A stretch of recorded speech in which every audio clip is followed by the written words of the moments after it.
নমস্কাৰ বন্ধু বান্ধৱীসকল, আজিৰ এই ক্লাছটোত আৰু কিছুমান ইম্পৰ্টেণ্ট এমচিকিউ কৰিব গৈ আছো। তো প্ৰথম কুৱেশ্যনটো চোৱা, যদি px ax square minus 3 into a minus 1 x minus 1 বহুপদটোৰ এটা শূন্য 1, তেন্তে এৰ মান কিমান হ'ব? এই এ যে দিয়া আছে এৰ মান ওলাব কৈছে। তো ইয়াত কি দিয়া আছে চোৱা, বহুপদটোৰ এটা শূন্য কি কৈছে এ। তেতিয়াহ'লে বহুপদটো যেতিয়া আমি সমাধান কৰো, আমি কিহৰ মান ওলাও? এক্সৰ মান ওলাও, শূন্য ওলাও না। শূন্য ওলাও, তো শূন্য ওলোৱা মানে কি এক্সৰ মানহে ওলাই, হয় নাই? তো এতিয়া এটা শূন্য দিয়া আছে কিমান তোমাৰ 1 দিয়া আছে। তো এই 1 টো আমি বহাই দিম ক'ত? এক্সত। তেতিয়াহ'লে চাই লও পি অফ 1 এক্সত কি বহাই দিম? 1 বহাই দিম, কাৰণ শূন্যটো কি দিয়া আছে 1 দিয়া আছে। এ ইনটু 1 স্কোয়ার মানে x square minus 3 into a minus 1 আৰু এক্সৰ ঠাইত কি আছে 1 মাইনাস 1 ইকুয়াল টু 0 শূন্য বুলি কৈছে। তো 1 ক স্কোয়ার কৰিলে কি হ'ব? 1 হ'ব। 1 ইনটু এ মাইনাস কি হ'ব?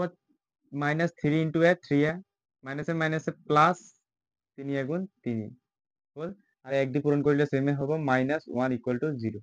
ক্যালকুলেশন ভালকে চাবা, ক্যালকুলেশন ভুল কৰি দিলে বহুতে ক্যালকুলেশন ভুল কৰি দিয়ে, তো এইটো ভুল হৈ যাব দেই।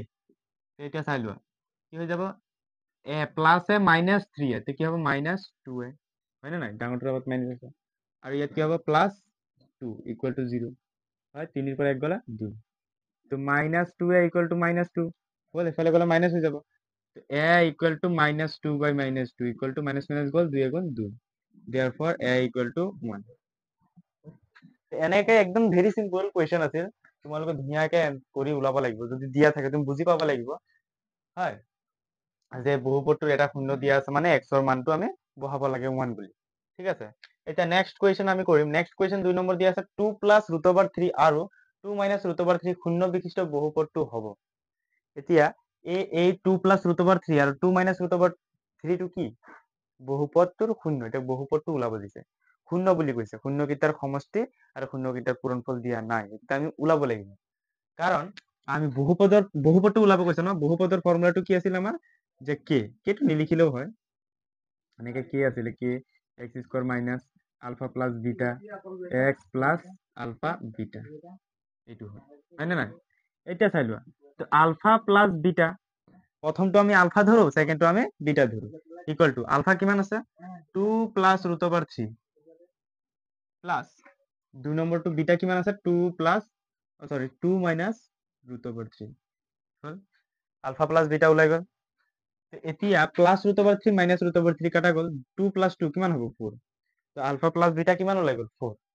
ঠিক আছে, দুইটা প্লাস কৰিম, তাৰ পিছত এতিয়া কি কৰিম, দুইটা পূৰণ কৰি দিম, alpha into beta 2 plus root over 3 into 2 minus root over 3, A plus B A minus B কি হ'ব A square minus B square, 2 square minus root over 3 square মানে কি হ'ব 4 মাইনাস 3, 4 মাইনাস ৰুট ওভার 3 টো উঠি যাব, তো কিমান হ'ব 1, মানে কি ওলাই গল তোমাৰ আলফা আলফা বিটাটো কিমান ওলাই গল 1 ওলাই গল, কিমান ওলাই গল 1, আৰু আলফা প্লাস বিটাটো 4। তো বাস ফর্মুলাটোত বহাই দিবা, অ্যান্সার ওলাই গল, হয় না না? দেয়ারফর বহুপদটো কি হ'ব x square minus alpha plus beta x plus alpha beta, x square minus alpha plus beta কিমান 4 এক্স প্লাস আলফা বিটা কিমান 1। তো এইটোৱে তোমাৰ answer, X square minus 4x plus 1, X square minus নহয় X square minus 4x plus 1, this will be your answer. ঠিক আছে, তো option B will be your answer. তো এনেকে ধুনীয়াকে সলিউশন বিলাক কৰিব লাগিব। 3 নম্বৰ কুৱেশ্যনটো কেৰ কি মানৰ বাবে x plus 2y equal to 5 আৰু 3x plus ky minus 15 equal to 0 ৰৈখিক সমীকৰণযোৰৰ একক সমাধান থাকিব। একক সমাধান মানে এটা সমাধান থাকিব। এটা সমাধান কেতিয়া থাকিব? অদ্বিতীয় সমাধান কেতিয়া থাকিব? যেতিয়া যেতিয়া কি হয়, ভেরি গুড জানা, a1 by a2 is not equal to b1 by b2, একক সমাধানৰ সিচুৱেশ্যন। তো ইয়াত a1 টো কিমান হ'ব, a1 ইকুয়াল টু কিমান 1, b1 equal to 2, a2 equal to 3 আৰু b2 ইকুয়াল টু k। তো চাই লোৱা a1 ৰ মান কিমান 1, a2 ৰ মান কিমান 3 ইকুয়াল টু b1 ৰ মান কিমান 2, b2 ৰ মান কিমান k। ক্রস করে দিয়া ইজ নট আছে they is not equal to তো K into 1 K is not equal to 2 3 গুণ 6 6 K is not equal to 6 তো একদম simple K is not equal to 6 এইটো অপশন ডি তো ধুনীয়াকে এনেকে কৰিব লাগিব তেতিয়াহে এনসাৰটো কৰিব পাৰিবা 4 নম্বৰটো চোৱা যদি যদি 4x square minus 2x plus K equal to 0 দ্বিঘাত সমীকৰণৰ এটা মূল আনটোৰ অন্যনক হয় তেন্তে কি অন্যনক মানে কি এটা বুজি পাব লাগিব প্ৰতিক্ৰম মানে এটা যদি ধৰি লোৱা 2 হয় আৰু এটা আৰু আনটো হ'ব 1/2 তলত 1 টো ওপৰলৈ যাব অন্যনক প্ৰতিক্ৰম এটা যদি 3/2 হয় আৰু এটা হ'ব 2/3 অন্যনক মানে প্ৰতিক্ৰম ঠিক আছে তো এটা শূন্য এতিয়া আমি 4 নম্বৰ কোৱেশ্চনটো এটা শূন্য ধৰি লওঁ আলফা এটা শূন্য ধৰি লওঁ প্ৰথম শূন্য আলফা মূল বুলি কৈছে শূন্য আৰু দ্বিঘাত সমীকৰণত মূল বুলি কয় হয় আনটো কি হ'ব 1/α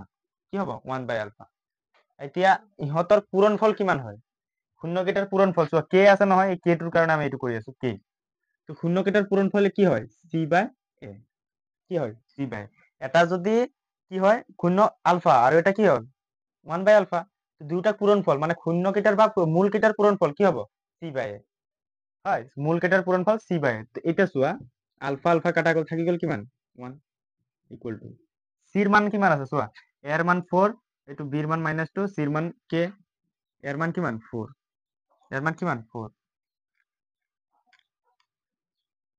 এর মান 4 তো কে ইনটু 1 কে 4 গুণ 4 তো কে ইকুয়াল টু কিমান 4 তো একদম সিম্পলে আছিল কিন্তু তোমালোকে ধুনীয়াকে বুজি পাব লাগিব কথাটো বুজি পাব লাগিব নহলে নোৱাৰিবা হয় প্ৰথম কি কৰিছো আমি আৰু এবাৰ শুনি লোৱা যে মূল এটাৰ আনটোৰ অনুনক প্ৰতিক্ৰম তো এটা ধৰি লওঁ আমি আলফা আৰু এটা কি হ'ব 1/α এটা কে ওলাব গৈছে তো কে টো কিহত পৰিব শূন্য কেইটা যোগফল কৰিলে কি হ'ব -b/a বা সৰি মূল কেইটাৰ যোগফল কৰিলে কি হ'ব -b/a ইয়াত সিত আছে ন কে টো কিহত আছে সি পদত আছে তেতিয়াহ'লে শূন্য কেইটাৰ কি কৰিম পূৰণ কৰিম এইটো আলফা আলফা কাটা গ'ল পূৰণ কৰোতে তলত ওপৰত আহি গ'ল এইটো বুজি পাইছা তাৰপিছত চোৱা যদি x আৰু y পূৰক কোণ হয় মানে x আৰু y পূৰক কোণ মানে কি x plus y equal to 90 degree পূৰক কোণ মানে দুইটা যোগ কৰিলে কিমান হ'ব লাগে 90 ডিগ্ৰী তেতিয়াহ'লে তলৰ কোনটো কণ্ডিশ্যন শুদ্ধ কোনটো কণ্ডিশ্যন শুদ্ধ sin x equal to sin y এইটো হয় নে নহয় তুমি কেনেকে গম পাবা হয় নে নাই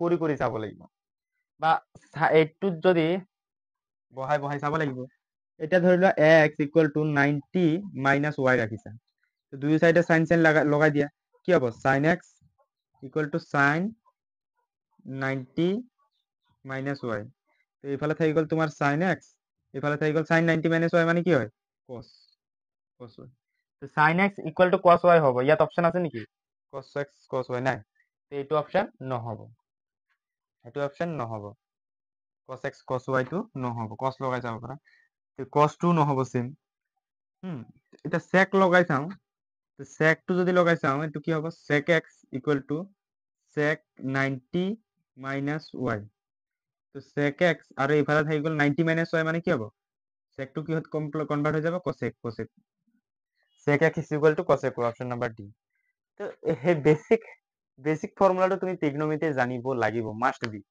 ঠিক আছে তো আশা কৰো বুজি পাইছা আৰু প্ৰেক্টিচ কৰি থাকিবা ভালকে তেতিয়ালৈকে তোমালোকৰ এক্সাম বিলাক ভাল হ'ব নিশ্চয় তেতিয়ালৈকে টাটা বাই বাই